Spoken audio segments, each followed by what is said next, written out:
आप देख रहे हैं न्यूज़ जीरा और मैं आपके साथ विपिन। इस समय मैं हूँ जमुई जिला में और यहाँ पर कल प्रथम चरण का चुनाव हुआ है लोकसभा का।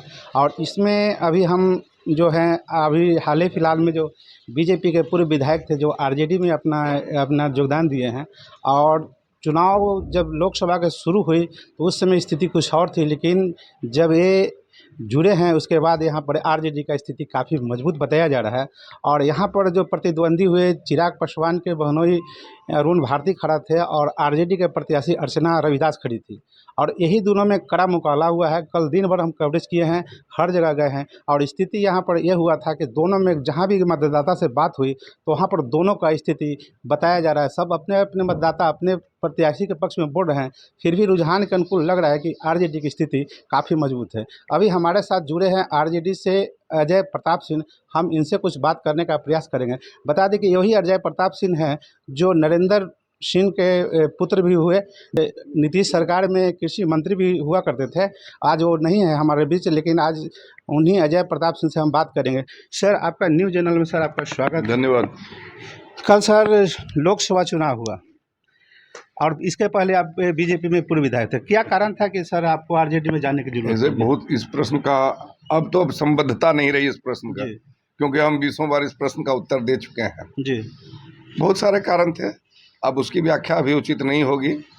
और चलिए, कमोबेश मेरे पिता है तो जब जोश रहता है तो होश खो जाता है, जब होश आता है तो अकल भी आ जाती है। तो अकल आया तो हम वापस राजनीति। सर, इस समय बीजेपी के नारा चल रहा है पूरे भारत में इस बार 400 के पार।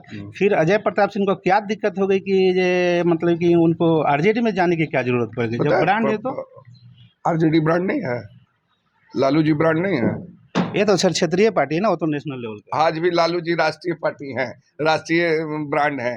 लालू जी की तबीयत थोड़ी ठीक रहती और स्वस्थ रहते तो आप ये प्रश्न नहीं पूछते हमसे। इस बार जैसे चिराग पासवान यहाँ सिटिंग सांसद थे और इस बार तो सीट छोड़कर चले गए हाजीपुर। इस बार वो अपने बहनोई के दिए हैं।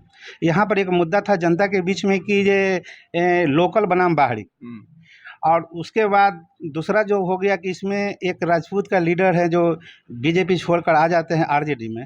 तो इस स्थिति में आरजेडी का काफ़ी मजबूत माना जा रहा है। क्या इस पर कोई जीत रहे हैं? मजबूत ही नहीं, जीत रहे हैं हम लोग हर जगह से। जमुई विधानसभा लीड करेंगे, सिकंदरा में लीड करेंगे, आपके तारापुर लीड कर रहे हैं, झाझा प्रखंड लीड कर रहे हैं। हम जमुई विधानसभा के साथ प्रखंड की बात बता रहे हैं। जमुई विधानसभा, झाझा प्रखंड, तारापुर विधानसभा और फिर आपको शेखपुरा विधानसभा, ये 3 विधानसभा तो 10,000, 15,000, 20,000 से हम लोग लीड कर रहे हैं। बाकी अन्य प्रखंडों से हम लीड कर रहे हैं, जिसमें खैरा प्रखंड सबसे ज़्यादा रहेगा, बरहट रहेगा, झाझा रहेगा। क्या अजय प्रताप सिंह राजपूत के वोट को आरजेडी में कन्वर्ट कर पाए? अजय प्रताप सिंह सिर्फ राजपूतों के ही नेतृत्व नहीं करते हैं। अजय प्रताप सिंह के साथ भूमिहार भी हैं, ब्राह्मण भी हैं, पिछड़े भी हैं, अति पिछड़े भी हैं, दलित भी हैं और यादव सबसे ज़्यादा खुश हैं। यादव तो सर आरजेडी का पार्टी माना ही जाता है, लेकिन इस आदमी भले पार्टी के वो हों, लेकिन यादव यहाँ मेरे बारे में कहा था कि यादव अजय प्रताप के साथ हैं। अभी तो एनडीए में बिहार में देखा जा रहा है कि ये अभी राजपूत जाति को सबसे ज्यादा सीट बीजेपी दी है। फिर अजय प्रताप सिंह को दिक्कत क्या हो जाती है कि जो मतलब कि कह रहे हैं कि अरे, राजपूत जाति को सीट देने का अर्थ थोड़ी है कि हम उसके विचार से सहमत हो जाएं, उनके वो जो उनका चाल चरित्र चेहरा उससे सहमत हो जाएं। टिकट वो 50 राजपूत को दे देते, 40 सीट पर खड़ा हो जाते, उससे थोड़ी। लेकिन खाली राजपूत को सीट दे रहे हैं और वहाँ गुजरात में उसकी पगड़ी उछाल रहे हैं, राजपूत महिलाओं का अपमान कर रहे हैं। ये तो डैमेज कंट्रोल करने के चक्कर में थे। नहीं वो स्थिति होती तो थोड़ी राजपूत को 5 गो सीट देते। कल आपका बिहार के जो उप मुख्यमंत्री हुए सम्राट चौधरी बोल रहे हैं कि हम चारों सीट से चुनाव जीत रहे हैं। अब कहीं पर आरजेडी का आता पता नहीं है बिहार में। 4 जून को देख लेंगे, चारों सीट की चारों खाने चित लोग देख लीजिएगा। वो 4 सीट की बात करें कि चारों खाने चित गिर रहे हैं, वो 4 जून को पता चल जाएगा। हम लोग तो जीत रहे हैं। विधानसभा में जब गवर्नमेंट जब चेंज हुई थी, बीजेपी के जब गठन हुई थी नए सरकार में, तो आरजेडी के जो उप मुख्यमंत्री पूर्व उप मुख्यमंत्री तेजस्वी यादव जी बोल रहे थे कि ये कुछ खेला होगा, लेकिन खेला तो आरजेडी के विरोध में ही हो गया था। अब उस परिस्थिति हम ना थे, ना विधायक हैं, न थे, न उसमें हमने कभी कुछ बोला। वो खेला हुआ बात हो गई। आप भूतकाल में मत जाइए, अभी जो वर्तमान और भविष्य है उस पे हम लोग बात करें। हम लोग चुनाव जीत रहे हैं, बस यही जानते हैं। कितना सीट से मतलब कितना मतलब कि यहाँ से मतलब कि बढ़त की उम्मीद है आपको? हम लोग 1 लाख से ऊपर से वोट से जीत रहे हैं। 1 लाख के ऊपर वोट से। एकदम। और आगे का जो अभी तो हुआ है, अभी 4 सीट का हुआ है। हम्म। अभी 36 सीट में क्या स्थिति है सर? और कहीं छत्तीसगढ़ दिक्कत? जहानाबाद जीतेंगे। जी, औरंगाबाद की स्थिति बहुत अच्छी है, औरंगाबाद में चुनाव कल हो गया। जी। ऐसे कहाँ जहाँ जहाँ भी राजद के और इंडिया गठबंधन के लोग हैं, भागलपुर भी जीतेंगे, बांका भी जीतेंगे। अच्छा, ये अजय प्रताप सिंह कह रहे हैं कि हम सबको मोड़ लिए हैं, समेट लिए हैं, लेकिन यहाँ पर से तो 2 राजपूत के एक विधायक हैं, एक सुमित सिंह है जो अभी ऑलरेडी मंत्री है निर्दलीय अरे से, वो और दूसरा वो श्रेयसी सिंह। वो संबद्धता ही नहीं है। हम लोग पारिवारिक हैं, घर के लोग हैं। अब बात उस पे नेतृत्व है, नेता हैं, वो कहना नहीं, नेता हैं, उससे कोई दिक्कत नहीं है, रहेंगे ही। तो अपना जो हमारा काम था हम वो अपना काम कर रहे हैं, जो उनका काम है वो अपना काम कर रहे हैं। तो क्या आपकी आरजेडी से टिकट कंफर्म है अजय प्रताप सिंह? ये सब प्रश्न अभी बेमानी है। ये प्रश्न शीर्ष नेतृत्व तय करता है कि ये कन्फर्म है, वो कन्फर्म। और हमें अभी इसको बोल के फायदा क्या? अभी जो सेमीफाइनल खेलना वो फाइनल, सेमीफाइनल अगर हम जीत गए तो फाइनल भी हम खेलेंगे। सेमीफाइनल में भारत के प्रधानमंत्री, भारत के रक्षा मंत्री, वो उसके बाद बहुत सारे बड़े-बड़े नेता हैं, और आरजेडी से मात्र एक नवयुवक हैं जो तेजस्वी प्रसाद सिंह। सोचिए, मतलब किस तरह का एक मतलब तरफ कैंपेन एकदम होगा? बड़का प्लेयर सब, एक तरफ एक प्लेयर अकेले खेल रहा है, वीर में योद्धा बन के, वीर बन के रणभूमि में पानी तो पिला दिया ना बड़े बड़े योद्धाओं को। मामूली बात नहीं है। उधर मोदी हैं, योगी हैं, शाह हैं, राजनाथ सिंह हैं, बड़े लोग हैं। तो बीजेपी तो लगा रही कि आरजेडी है जो मतलब कि परिवारवादी है। ऑलरेडी अभी भी देख सकते हैं कि अभी अपनी 2 बेटी को चुनाव मैदान में उतारे हैं। छपरा से राजीव प्रताप रूडी के मीसा ये और रोहिणी आचार्य को उतारे हैं। आई चिराग जी परिवारवादी नहीं है, उनके बहनों ही लड़ रहे हैं। मौका चलता मिलता उनकी अपनी माँ को भी लड़ा देते। उनके चचा थे मिनिस्टर, भाई थे, पिताजी थे, अपने हैं, तो परिवारवाद नहीं देखता है। ये दे दिए तो बड़ा गुनाह हो गया। अच्छा, बीजेपी में अभी देखा जा रहा है कि जैसे बड़े-बड़े नेता आए हैं, भारत के प्रधानमंत्री या रक्षा मंत्री हैं, लेकिन यहाँ पर अभी ऑलरेडी देख रहे हैं कि तेजस्वी प्रसाद हर मीडिया को बता रहे हैं कि विकास की बात कीजिए, लेकिन वो लग रहा है तो अभी भी 15 साल 20 साल के पुरानी बातों को दोहरा रहे हैं कि अभी भी यहाँ देखिए, जंगल राज है। वो लोग एक बात को पकड़ के एक ही रिकॉर्ड घिसता है। वो विकास की बात कहाँ करते हैं? वो महंगाई और बेरोजगारी पे कहाँ बात करते हैं? 15 साल 20 साल ऊपर एकदम इतिहास में जाके बात करते हैं, वर्तमान की बात करते हैं। कितना रोजगार दिया उन्होंने, कितने रोजगार सृजन हुए, कितने अभी भी आपको 80 करोड़ लोगों को अनाज देना पड़ रहा है, इस पे बात क्यों नहीं करते? यहाँ आए तो परिवारवाद पे क्यों नहीं बोले? जब कहीं और जाते हैं तो परिवारवाद बोलते हैं, जम्मू आते हैं तो परिवारवाद भूल जाते हैं प्रधानमंत्री जी।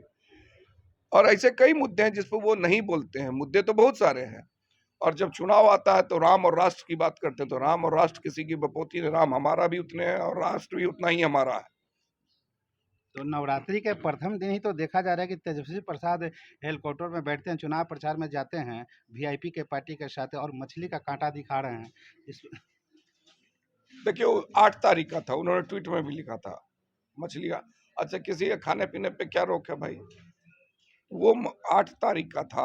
ऐसा नहीं कि 10 तारीख को उन्होंने ट्वीट किया। ट्वीट उन्होंने भले 9 तारीख को किया होगा, खाए 8 तारीख तक तो बहुत लोग खाए, लहसुन प्याज मीट मुर्गा मछली बहुत लोग खाए। हम लोग भी नवरात्र में नहीं खाते, न खाए हैं। जब राम सबके थे तो आरजेडी से कोई नेता अयोध्या क्यों नहीं गया? अयोध्या जाएंगे तभी राम का सर्टिफिकेट हमको मिलेगा, ऐसा जरूरी नहीं है। हमारे आराध्य हैं, राम की हम पूजा करते हैं। और हम राम का नाम, रामायण पढ़ने वाला हर व्यक्ति बहुत अच्छा हो जाता है क्या? हमको बता दीजिए। हर व्यक्ति रामायण पढ़ता है वो बहुत अच्छा हो जाता है, या हर व्यक्ति कुरान पढ़ता है बहुत अच्छा हो जाता है, हर व्यक्ति गीता पढ़ता है वो बहुत एकदम भक्त हो जाता है क्या? फिर भी हिंदू का तो सबसे बड़ा माना तो जाता कहाँ है। कहते हैं हम हिंदू नहीं है और वो हिंदू नहीं है? कहाँ कह रहे हैं कि हिंदू नहीं? हिंदू तो है। जब भी ठोक के बोलते हैं हिंदू हैं। जब बीजेपी का राम मंदिर नहीं है तो फिर जाने में पहले मतलब इतना टाइम क्यों कहाँ लगता बोलूं है? तो बोल, लालू जी बोल रहे हैं हम जाएंगे राम मंदिर। अच्छा, राम मंदिर जाएंगे अलग बात है, जब वो तिरुपति गए थे तब उस पर काहे नहीं बोलते, जाके बाल मुड़वा के आए थे, अभी पिता पुत्र और पोती को लेके गए थे, उस पे नहीं दिखता है। राम मंदिर नहीं गए वो दिखता है, तिरुपति गए थे ना भाई।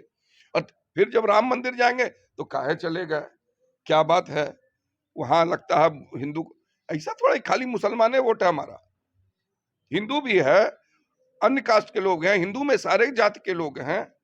और ये तो कितना अभी आरजेडी का कितना बिहार में आपका उम्मीद है कि कितना 40 में से कितना सीट के अरे हम लोग कम से कम 35 हम आरजेडी लड़ रहा है 25 सीटों पे, 26 सीटों पे, तो 26 सीट तो हम लेंगे, बाकी एनडीए गठबंधन तीन सीट तो वीआईपी काफी लोग दे दिए हैं ना, हाँ तो भाई तीन सीट दिए तो उसमें सब मिला के बोल रहे हैं, और भी तो लड़ रहे, कांग्रेस लड़ रही, सीपीआई लड़ रही, सीपीआई में सब मिला के हम लोग 32-33 सीट ले रहे हैं। 3 दिन पहले एग्जिट पोल आता है इंडिया टीवी का, और उसमें दिखाया जा रहा है कि 390 से 95 के आसपास बीजेपी के आ रहा है पूरे भारत में, जिसमें बिहार के 35 से 37 सीट दिखाया जा रहा है। नहीं, बिहार में एग्जिट पोल के अनुसार 32 सीट दिखाया, आप गलत बोल रहे हैं, जाके देख लीजिए। परसों इंडिया टीवी में इंडिया टीवी हर दिन सर्वे बदल रहा है, अब कल हो सकता है कल सर्वे आ जाए कि उसी टीवी का कि यहाँ से इंडिया का एनडीए गठबंधन का 20 सीट जा रहा है, ये भी हो सकता है।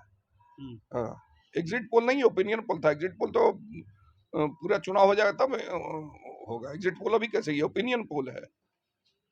आरजेडी का इस बार घोषणा पत्र में 1 लाख रोजगार देने के बाद तेजस्वी प्रसाद यादव कहते हैं, बीजेपी के नेता उन पर आरोप लगाते हैं कि जब घोषणा पत्र हुआ तो सेंट्रल में क्या बीजेपी आरजेडी लीड कर रही है, कारण है कि उनका तो और साथी अलायंस के सामने घोषणा पत्र जाहिर नहीं किए। घोषणा पत्र कांग्रेस ने भी दे दिया है, कांग्रेस तो घोषणा पत्र जारी कर ही दिया है ना, फिर इन्होंने किया है, और अलग अलग जगहों पे इनके जो लोकल पार्टीज हैं, क्षेत्रीय पार्टी, उन्होंने अपने अपने घोषणा पत्र दे दिया। मुलायम सिंह की पार्टी सपा के अखिलेश जी ने भी अपना घोषणा पत्र दे दिया, आपने भी घोषणा पत्र निकाल दिया था, अब कहाँ है कि घोषणा पत्र नहीं निकाला है। अब समन्वित घोषणा पत्र एक बार निकलेगा, लेकिन सब पार्टियों ने अपने अपना घोषणा पत्र को दे दिया है। अभी अब विधानसभा के भी तैयारी दोनों साथ चल रहा है कि खाली अभी ध्यान लोकसभा पर ही? किसका? ये आरजेडी का भी विधानसभा की तैयारी शुरू हो गई, समझ लीजिए। अभी हमारे साथ जो आरजेडी के हुए अजय प्रताप सिंह ये जुड़े थे, और बिहार में जो इनका दावा है कि जो 40 लोकसभा के सीट है, इसमें से इनके 35 से 36 सीट आने का उम्मीद है, और बिहार में जो एनडीए की जो हवा है उसको ये लोग दूर करेंगे। आप देख रहे थे न्यूज़ एरा विपिन के साथ, धन्यवाद।